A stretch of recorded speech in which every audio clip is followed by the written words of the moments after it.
Canım senin yine toprağım, buyhoncum kuvancım dayancım vatan.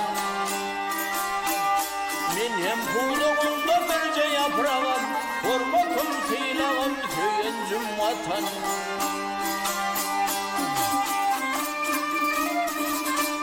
Sen koynumda doğdum gellim kemala, belli kitap defter dilli kalama.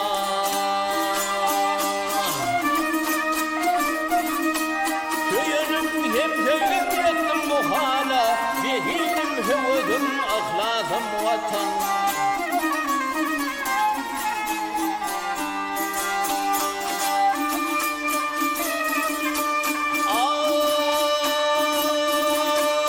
Gel buradan yerim hadi lan gencim, damarımda kanım kem kolumda büyüdü.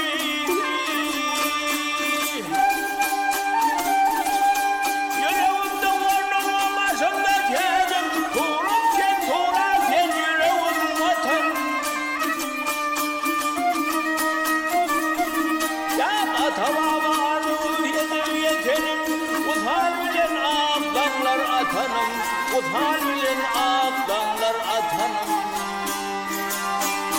Bir karar vatanım altı yadiyar, geleceğim şunum tarihim vatan. Kenarlı tehrani deryadağım var, almalı incirli gülüm bağım var.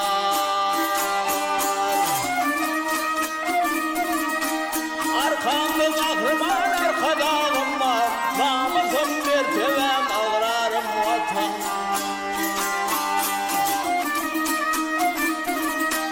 Arkamda kahraman arkadağım var, arkadağlı sevdar gerçekli vatan. Geleceğim şu günüm tarihim vatan.